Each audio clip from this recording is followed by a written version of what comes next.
Hi friends, എല്ലാവർക്കും നമസ്കാരം. ഇന്ന് ഞാൻ വന്നിരിക്കുന്നത് വളരെ സിമ്പിളായിട്ട് ചെയ്തെടുക്കാൻ പറ്റുന്ന ഒരു ലഞ്ച് മെനു ആയിട്ടാണ്. ഒരു സാമ്പാർ, ഒരു പൊരിയൽ, ഒരു മെഴുക്ക് പുരട്ടി, ഇത്രയും ഞാൻ ഈ വീഡിയോയിൽ ചെയ്ത് കാണിക്കുന്നുണ്ട്. കൂടാതെ നമുക്ക് പ്രഷർ കുക്കറിൽ ചോറ് നല്ല പെർഫെക്റ്റ് ആയിട്ട് എങ്ങനെയാണ് ചെയ്തെടുക്കുന്നതെന്ന് ഞാൻ കാണിച്ചു തരുന്നുണ്ട്. ഇപ്പോൾ എല്ലാവരും കംപ്ലയിൻറ്റ് പറഞ്ഞിട്ടുണ്ട്, ഇങ്ങനെ ചോറൊക്കെ വെക്കുമ്പോഴത്തേക്കും വെന്തൊക്കെ പോകുന്നെന്ന്. അപ്പോൾ അങ്ങനെയൊന്നും ഇല്ലാതെ നല്ല രീതിയിൽ എങ്ങനെ ചെയ്യുന്നതെന്ന് ഞാൻ കാണിച്ചു തരാം. പിന്നെ സാമ്പാറാണെങ്കിൽ സാമ്പാർ പൊടിയൊന്നും ഇല്ലാതെ ഞാൻ ചെയ്യുന്നത് വളരെ സിമ്പിളായിട്ട് നമുക്ക് ചെയ്തെടുക്കാൻ പറ്റുന്നതാണ്. ഇത്രയും കാര്യങ്ങളൊക്കെ ചെയ്യുന്നതുകൊണ്ട് ഈ വീഡിയോ ഇത്തിരി വലുതാണ്. നിങ്ങൾ ആദ്യം മുതൽ അവസാനം വരെ കാണണം. അതിൻ്റെ അഭിപ്രായമൊക്കെ കമൻറ്റ് ബോക്സിൽ ഇടാൻ മറക്കരുത്. എൻ്റെ ചാനൽ ആദ്യമായി കാണുന്നവർ സബ്സ്ക്രൈബ് ചെയ്യാനും അതിനടുത്ത് കാണുന്ന ബെല്ലൈക്കൻ ക്ലിക്ക് ചെയ്യാനും മറക്കരുത്. എന്നാൽ മാത്രമേ ഞാൻ വീഡിയോസിൻ്റെ നോട്ടിഫിക്കേഷനൊക്കെ നിങ്ങൾക്ക് കിട്ടിയുള്ളൂ. അപ്പോൾ നമുക്ക് ഈ ലഞ്ച് ഉണ്ടാക്കാൻ തുടങ്ങാം. നമുക്ക് ലഞ്ച് റെഡിയാക്കാനുള്ള ഇൻഗ്രീഡിയൻസ് എല്ലാം ഞാനിവിടെ എടുത്തു വെച്ചിട്ടുണ്ട്. ഒരു വെണ്ടക്ക മെഴുക്ക് പുരട്ടി, ബീട്രൂട്ട് പൊരിയൽ, മുരിങ്ങാക്ക കൊണ്ടൊരു സാമ്പാർ, പിന്നെ ചോറുമാണ് ഉണ്ടാക്കുന്നത്. ചോറുണ്ടാക്കാനുള്ള അരി ഞാനിവിടെ കുക്കറിൽ എടുത്തു വെച്ചിട്ടുണ്ട്. നിറബറയുടെ മട്ട റൈസാണ് ഞാൻ ചോറുണ്ടാക്കാനായിട്ട് ഉപയോഗിച്ചിരിക്കുന്നത്. വെണ്ടക്ക മെഴുക്ക് പുരട്ടി ഉണ്ടാക്കാനുള്ള വെണ്ടക്ക ഞാനിവിടെ നന്നായിട്ട് കഴുകിയതിന് ശേഷം നന്നായിട്ട് തുടച്ചു വെച്ചിട്ടുണ്ട്. സാമ്പാറിനുള്ള തുവരപ്പരിപ്പാണ്. ഇത് സാമ്പാറിന് ആവശ്യമായ ഒരു സവാളയും 2 തക്കാളിയും കറിവേപ്പിലയുമാണ്. ബീട്രൂട്ട് പൊരിയൽ ഉണ്ടാക്കാനായിട്ട് ഒരു വലിയ ബീട്രൂട്ടാണ് ഞാൻ എടുത്തിരിക്കുന്നത്. ഇത് സാമ്പാറിനുള്ള മുരിങ്ങാക്കായാണ്. ഇനി നമുക്ക് ഈ ചോറും കറിയും ഉണ്ടാക്കാൻ തുടങ്ങാം. ചോറുണ്ടാക്കാനുള്ള അരി ഒരു 3-4 പ്രാവശ്യം വെള്ളമൊഴിച്ച് നന്നായിട്ട് കഴുകിയെടുക്കണം. ഞാനിവിടെ കഴുകി വെച്ചിരിക്കുന്ന അരിയാണ്. ഞാൻ ചോറ് എപ്പോഴും കുക്കറിൽ തന്നെയാണ് ഉണ്ടാക്കുന്നത്. ചിലവർക്ക് എന്നോട് പറയാറുണ്ട് കുക്കറിൽ വെച്ചിട്ടുണ്ടെങ്കിൽ വെന്ത് കുഴഞ്ഞു പോകുമെന്നൊക്കെ. അപ്പോൾ ഈ വെന്ത് കുഴഞ്ഞൊന്നും പോകാതെ എങ്ങനെയാണ് പാകത്തിന് വെക്കുന്നതും കൂടെ ഞാൻ പറഞ്ഞുതരാം. ഇനി ഇതിലേക്ക് നമുക്ക് പാകത്തിന് വെള്ളം ഒഴിച്ചു കൊടുക്കണം. വെള്ളം ഒഴിക്കുമ്പോൾ എപ്പോഴും ശ്രദ്ധിക്കേണ്ടത് കുറച്ച് കൂടുതൽ വെള്ളം തന്നെ ഒഴിക്കണം. വെള്ളം കുറഞ്ഞു പോയിട്ടുണ്ടെങ്കിൽ അരി പാകത്തിന് വെന്ത് കിട്ടിയുമില്ല, കുഴഞ്ഞൊക്കെ പോവും. അപ്പോൾ പാകത്തിന് വെള്ളം ഒഴിക്കാൻ നിങ്ങൾ ശ്രദ്ധിക്കണം. അപ്പം ഞാനിവിടെ 1 കപ്പ് അരി മാത്രമാണ് എടുത്തിരിക്കുന്നത്. അതുകൊണ്ടാണ് ചെറിയ കുക്കർ ഉപയോഗിക്കുന്നത്. കൂടുതൽ അരി എടുക്കണമെങ്കിൽ വലിയ കുക്കറിൽ തന്നെ വെക്കണം. അല്ലെങ്കിൽ തിളച്ചൊക്കെ വരുമ്പോഴത്തേക്കും വെള്ളം പുറത്തേക്ക് ചാടിപ്പോവും. ഇനി കുക്കർ മൂടി അരി കുക്ക് ചെയ്യാൻ തുടങ്ങാം.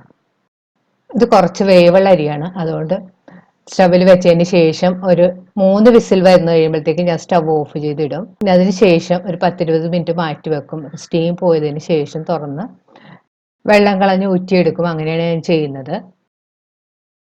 ഇപ്പോൾ കുക്കർ സ്റ്റവിൽ വെച്ചിട്ട് ഒരു 3 വിസിൽ വന്നു കഴിഞ്ഞ് നമുക്ക് സ്റ്റവ് ഓഫ് ചെയ്തിടാം. ഇനി സാമ്പാർ ഉണ്ടാക്കാനുള്ള പരിപ്പ് നമുക്ക് വേവിച്ചെടുക്കാം. ഞാനിവിടെ 1/2 കപ്പ് പരിപ്പാണ് എടുത്തിരിക്കുന്നത്. അത് നമുക്കൊരു പ്രഷർ കുക്കറിലേക്ക് ഇട്ട് 2-3 പ്രാവശ്യം നന്നായിട്ട് കഴുകിയെടുക്കണം. പരിപ്പ് ഇവിടെ നന്നായിട്ട് ഞാൻ കഴുകി വെച്ചിട്ടുണ്ട്.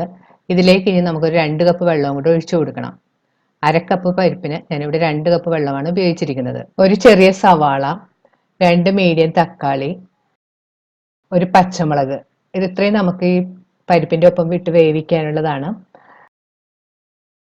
സവാളയും തക്കാളിയും ചെറിയ കഷ്ണങ്ങളായിട്ട് മുറിച്ചെടുക്കണം. ഒരു പച്ചമുളക് ഞാൻ എടുത്തിട്ടുണ്ട്, അത് 2ആയിട്ട് മുറിച്ച് വെച്ചിട്ടുണ്ട്. ഇനി ഞാനൊരു 2 വെളുത്തുള്ളി ഉപയോഗിക്കുന്നുണ്ട്. അത് ഓപ്ഷനിലാണ്, നിങ്ങൾക്ക് ഇഷ്ടമുണ്ടെങ്കിൽ ചേർത്താൽ മതി. ഇനി അരിഞ്ഞെടുത്ത ചേരുവകൾ നമുക്ക് പ്രഷർ കുക്കറിലെ പരിപ്പിലേക്ക് ഇട്ട് കൊടുക്കാം. ഇതിലേക്ക് കുറച്ച് ഉപ്പുപൊടിയും കൂടി നമുക്ക് ചേർത്ത് കൊടുക്കാം. ഇനി പ്രഷർ കുക്കർ മൂടി നമുക്ക് ഈ പരിപ്പൊന്ന് നന്നായിട്ട് വേവിച്ചെടുക്കണം.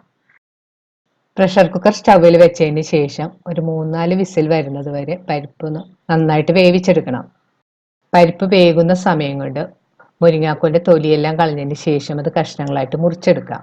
ഇവിടെ 2 മുരിങ്ങാക്കോലാണ് സാമ്പാറിന് വേണ്ടി എടുത്തിരിക്കുന്നത്. ഇത് സാമ്പാറിന് ആവശ്യമായ വാളംപുളിയാണ്. ഞാനിവിടെ ഒരു ചെറിയ നെല്ലിക്ക വലുപ്പത്തിലുള്ള പുളിയാണ് എടുത്തിരിക്കുന്നത്.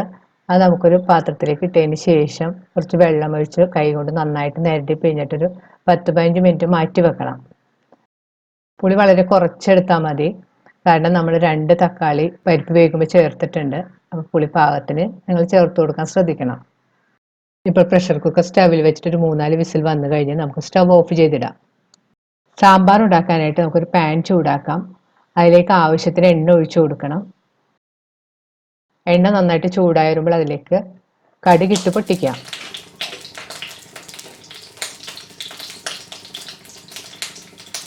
കടുക് നല്ലതുപോലെ പൊട്ടി വരുമ്പോൾ അതിലേക്ക് 1/4 ടീസ്പൂൺ ഉലുവയും കൂടി ഇട്ട് കൊടുക്കാം.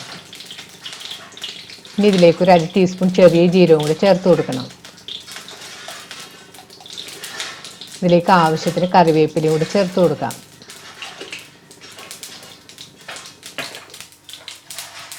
വേപ്പില നന്നായിട്ട് മൂത്ത് വരുമ്പോൾ ഇതിലേക്ക് കുറച്ച് കായപ്പൊടിയും കൂടി നമുക്ക് ചേർത്ത് കൊടുക്കാം. ഇനി സ്റ്റൗ ഒരു ലോ ഫ്ലെയിമിൽ വെച്ചതിന് ശേഷം ഇതിലേക്ക് മല്ലിപ്പൊടി, മുളക് പൊടി, മഞ്ഞൾപ്പൊടിയും കൂടി ചേർത്ത് കൊടുക്കാം.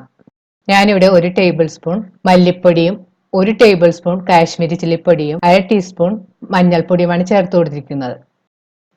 ഇത് ലോ ഫ്ലെയിമിൽ വെച്ചിട്ടൊന്ന് പൊടികളുടെ പച്ചമണം മാറുന്നവരൊന്ന് വഴറ്റി കൊടുക്കണം. നിങ്ങൾക്ക് എരിവ് കൂടുതൽ വേണമെന്നുണ്ടെങ്കിൽ സാധാരണ മുളക് പൊടിയും കൂടി 1/2 ടീസ്പൂൺ ചേർത്ത് കൊടുക്കാം. പ്രത്യേകം ശ്രദ്ധിക്കണം, നമ്മൾ ലോ ഫ്ലെയിമിൽ വെച്ച് തന്നെ വഴറ്റണം, അല്ലെങ്കിൽ പൊടികളൊക്കെ പെട്ടെന്ന് കരിഞ്ഞു പോകും. ഇപ്പോൾ പൊടികളൊക്കെ ഒന്ന് മൂത്ത് ഒരു ചെറിയ ലൈറ്റ് ബ്രൗൺ കളറായി വന്നിട്ടുണ്ട്. ഈ സമയത്ത് നമുക്ക് ഇതിലേക്ക് 1 കപ്പ് വെള്ളം ഒഴിച്ചു കൊടുക്കാം. ഇനി ഇതിലേക്ക് മുറിച്ച് വെച്ചിരിക്കുന്ന മുരിങ്ങാക്കോലും കൂടി ചേർത്ത് കൊടുക്കാം. ഇപ്പോൾ മുരിങ്ങാക്കോൽ ചേർത്തതിന് ശേഷം നന്നായിട്ട് തിളച്ച് വന്നിട്ടുണ്ട്. ഇനി ഇതിലേക്ക് നമുക്ക് പിഴിഞ്ഞു വെച്ചിരിക്കുന്ന പുളിയും കൂടി ചേർത്ത് കൊടുക്കാം. ഇതിലേക്ക് ആവശ്യത്തിന് ഉപ്പുപൊടിയും കൂടി ചേർത്ത് കൊടുക്കണം. അതിന് ശേഷം ഒന്ന് നന്നായിട്ട് മിക്സ് ചെയ്തതിന് ശേഷം പാൻ മൂടി ഒരു 10 മിനിറ്റ് കുക്ക് ചെയ്യണം. പാൻ സ്റ്റവിൽ വെച്ചതിന് ശേഷം ഇടക്കൊന്ന് ഇളക്കി കൊടുക്കണം. ഇപ്പോൾ 10 മിനിറ്റ് ഒക്കെ കഴിഞ്ഞിട്ടുണ്ട്. നമുക്ക് തുറന്ന് നോക്കാം. മുരിങ്ങാക്കോൽ വെന്തിട്ടുണ്ടോ എന്ന് നോക്കണം. നമുക്ക് സ്പൂൺ കൊണ്ട് കുത്തി നോക്കുമ്പോൾ അറിയാം മുരിങ്ങാക്കോൽ വെന്തിട്ടുണ്ടോ എന്ന്. മുരിങ്ങാക്കോൽ നല്ല വെന്ത് പാകമായി വന്നിട്ടുണ്ട്. ഇനി വേവിച്ച് വെച്ചിരിക്കുന്ന പരിപ്പും കൂടെ ഇതിലേക്ക് ചേർത്ത് കൊടുക്കണം. പരിപ്പ് സ്പൂൺ കൊണ്ടൊന്ന് നന്നായിട്ട് ഉടച്ചു കൊടുക്കണം. എന്നിട്ട് വേണം നമുക്ക് സാമ്പാറിലേക്ക് ചേർക്കാൻ. ഇനി പരിപ്പ് നമുക്ക് സാമ്പാറിലേക്ക് ഒഴിച്ചു കൊടുക്കാം. പരിപ്പ് ചേർത്തതിന് ശേഷം ഒന്ന് നന്നായിട്ട് മിക്സ് ചെയ്ത് കൊടുക്കണം. കൂടുതൽ തിക്കാണെന്ന് തോന്നിയിട്ടുണ്ടെങ്കിൽ കുറച്ച് വെള്ളം കൂടി നമുക്ക് ചേർത്ത് കൊടുക്കാം. സാമ്പാർ കുറച്ച് സമയം ഇരിക്കുമ്പോൾ ഒന്നും കൂടെ കുറുകി വരും. അപ്പോൾ പാകത്തിനുള്ള വെള്ളമൊക്കെ നിങ്ങൾ ചേർത്ത് കൊടുക്കണം. ഉപ്പൊക്കെ നോക്കിയിട്ട് പാകത്തിനുള്ള ഉപ്പൊക്കെ ചേർത്ത് കൊടുക്കണം. പരിപ്പെല്ലാം ചേർത്തിട്ട് സാമ്പാർ നന്നായിട്ട് തിളച്ച് വന്നിട്ടുണ്ട്. ഇനി ഒന്ന് പാൻ മൂടി വീണ്ടും ഒരു 10 മിനിറ്റ് ഒരു മീഡിയം ഫ്ലെയിമിൽ വെച്ച് കുക്ക് ചെയ്യണം. സാമ്പാർ പാകമാവുന്ന സമയം കൊണ്ട് നമുക്ക് ഈ ചോറ് പാകമായിട്ടുണ്ടോ എന്ന് നോക്കാം. കുക്കറിൻ്റെ സ്റ്റീമൊക്കെ പോയിട്ടുണ്ട്. നമുക്ക് തുറന്ന് നോക്കാം. ചോറൊക്കെ നന്നായിട്ട് വെന്ത് വന്നിട്ടുണ്ട്. ഞാൻ ഇതിലേക്ക് കുറച്ച് വെള്ളം ചേർത്ത് കൊടുത്തിട്ടുണ്ട്. ഈ കഞ്ഞിവെള്ളം കളയണമെന്നൊന്നുമില്ല. നമുക്ക് വേണമെങ്കിൽ കുടിക്കാം, അല്ലെങ്കിൽ ബാക്കിയുള്ളത് നമുക്ക് തണുത്ത് കഴിയുമ്പോഴത്തേക്ക് നമ്മുടെ ചെടി, കറിവേപ്പില അതുപോലെയുള്ളതിനൊക്കെ നമുക്ക് ഒഴിച്ചു കൊടുത്താൽ വളരെ നല്ലതാണ്. ഇനി ചോറിലേക്ക് കുറച്ച് വെള്ളം കൂടെ ഒഴിച്ചതിന് ശേഷം ഇതുപോലുള്ള ഒരു അരിപ്പ പാത്രത്തിലേക്ക് ഒഴിച്ച് വെള്ളമെല്ലാം പോകാനായിട്ട് നമുക്ക് മാറ്റി വെക്കാം. ഇപ്പം നമ്മുടെ ചോറ് റെഡിയായി കഴിഞ്ഞു. ഈ രീതിയിൽ നിങ്ങളൊന്ന് കുക്കറിൽ ചോറുണ്ടാക്കി നോക്കുക. ഒട്ടും വെന്ത് പോകാതെ നല്ല പെർഫെക്റ്റ് ആയിട്ട് നമുക്ക് ചോറുണ്ടാക്കിയെടുക്കാൻ പറ്റും. ഇപ്പോൾ സാമ്പാർ മൂടി വെച്ചിട്ട് ഒരു 10 മിനിറ്റ് എല്ലാം കഴിഞ്ഞിട്ടുണ്ട്. നമുക്ക് തുറന്ന് നോക്കാം. സാമ്പാർ പാകത്തിനൊക്കെ കുറുകിയൊക്കെ വന്നിട്ടുണ്ട്. ഇനി ഞാൻ ഇതിലേക്ക് 1 ടീസ്പൂൺ ശർക്കര പൊടിച്ച് ചേർക്കുന്നുണ്ട്. അത് ഓപ്ഷനിലാണ്, നിങ്ങൾക്ക് ഇഷ്ടമുണ്ടെങ്കിൽ ചേർത്താൽ മതി. ആ പുളിയും ഉപ്പൊക്കെ ക്രമീകരിക്കാൻ ഇത് ചേർക്കുന്നത് വളരെ നല്ലതാണ്. ശർക്കര ചേർത്തതിന് ശേഷം വീണ്ടും ഒന്ന് നന്നായിട്ട് മിക്സ് ചെയ്ത് കൊടുക്കണം. ഉപ്പ് നോക്കിയിട്ട് ആവശ്യമുണ്ടെങ്കിൽ ഉപ്പും കൂടി ചേർത്ത് കൊടുക്കണം. അവസാനം ഇതിലേക്ക് അരിഞ്ഞു വെച്ചിരിക്കുന്ന മല്ലിയിലയും കൂടി ഇട്ടു നന്നായിട്ട് മിക്സ് ചെയ്ത് കൊടുക്കാം. ഇപ്പം നമ്മുടെ സാമ്പാർ റെഡി ആയി കഴിഞ്ഞ് അത് നമുക്കൊന്ന് മൂടി വെക്കാം.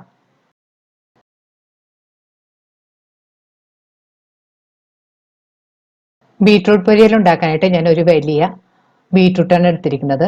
അതിൻ്റെ തൊലി നമുക്കൊരു പീലറോ കത്തിയോ ഉപയോഗിച്ച് കളയാം. ഇത് ചെറിയ കഷ്ണങ്ങളായിട്ട് മുറിച്ചെടുക്കണം. നമുക്ക് വേണമെങ്കിൽ അത് ഗ്രേറ്ററിൽ ചീകി എടുത്താലും മതി. അരിഞ്ഞു വെച്ചിരിക്കുന്ന ബീട്രൂട്ട് നമുക്കൊരു ചെറിയ പ്രഷർ കുക്കറിലേക്ക് ഇട്ട് കൊടുക്കാം. ഞാൻ പ്രഷർ കുക്കറിൽ വെച്ചാണ് വേവിക്കുന്നത്. നമുക്ക് ബീട്രൂട്ട് പെട്ടെന്ന് വെന്ത് കിട്ടും. നിങ്ങൾക്ക് വേണമെങ്കിൽ പാനിൽ വെച്ച് വേണമെങ്കിൽ വേവിക്കാം. ഇതിലേക്ക് ഒരു 2 ടേബിൾ സ്പൂൺ വെള്ളവും കൂടി ചേർത്ത് കൊടുക്കണം. വെള്ളം കൂടുതലൊന്നും ചേർക്കണ്ട, വളരെ കുറച്ച് വെള്ളം ചേർത്താൽ മതി. ഇതിലേക്ക് ആവശ്യത്തിന് ഉപ്പുപൊടിയും കൂടി ചേർത്ത് കൊടുക്കാം. ഇനി കുക്കർ മൂടി ബീട്രൂട്ട് ഒന്ന് നമുക്ക് കുക്ക് ചെയ്തെടുക്കാം.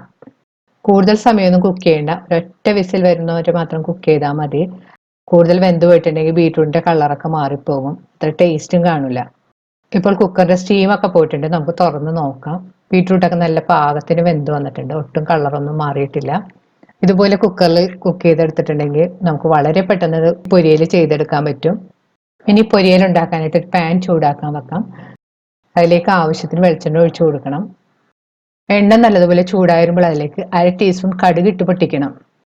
കടുക് നല്ലപോലെ പൊട്ടി വരുമ്പോൾ അതിലേക്ക് 1 ടീസ്പൂൺ ഉഴുന്നുപരിപ്പും കൂടെ ചേർത്ത് കൊടുക്കാം. ഇതിലേക്കൊരു 1/2 ടീസ്പൂൺ ചെറിയ ജീരകം കൂടെ ചേർത്ത് മൂപ്പിക്കണം. പരിപ്പ് ഒരു ബ്രൗൺ കളറായി വരുമ്പോൾ അതിലേക്ക് കറിവേപ്പിലയും പച്ചമുളക് വട്ടത്തിൽ അരിഞ്ഞതും ഇഞ്ചി പൊടിയായിട്ട് അരിഞ്ഞതും ചേർത്ത് നന്നായിട്ട് വഴറ്റി കൊടുക്കണം.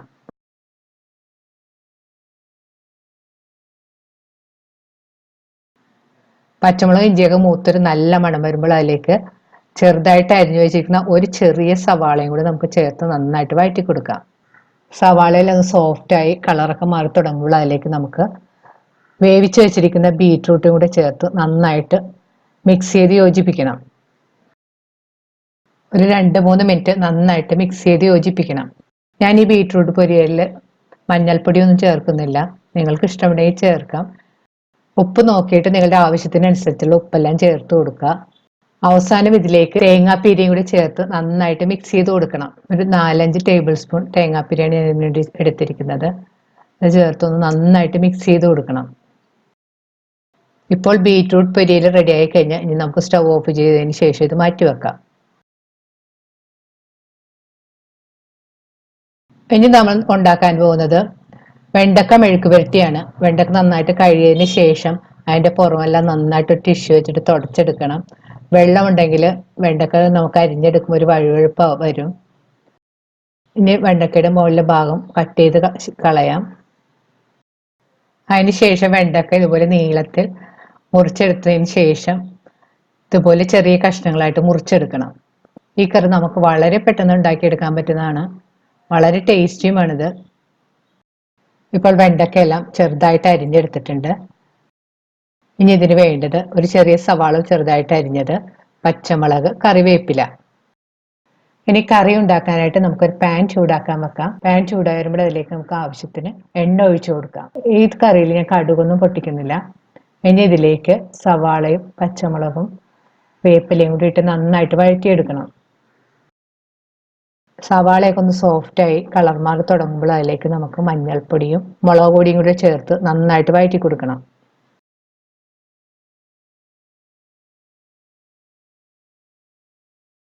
ഇതിലേക്ക് ആവശ്യത്തിനുള്ള ഉപ്പുപൊടിയും കൂടി ചേർത്ത് കൊടുക്കണം.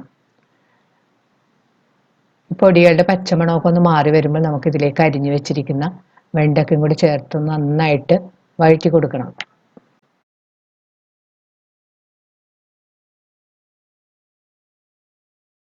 രണ്ട് മൂന്ന് മിനിറ്റ് നന്നായിട്ട് വഴറ്റിയതിന് ശേഷം ഇതിലേക്ക് കുറച്ച് വെള്ളം തളിച്ചു കൊടുക്കാം. അതിന് ശേഷം നന്നായിട്ട് മിക്സ് ചെയ്ത് ഒന്ന് മൂടി കുക്ക് ചെയ്യണം. ഇടയ്ക്കിടയ്ക്കൊന്ന് മൂടി മാറ്റിയിട്ട് നന്നായിട്ട് ഇളക്കി കൊടുക്കണം.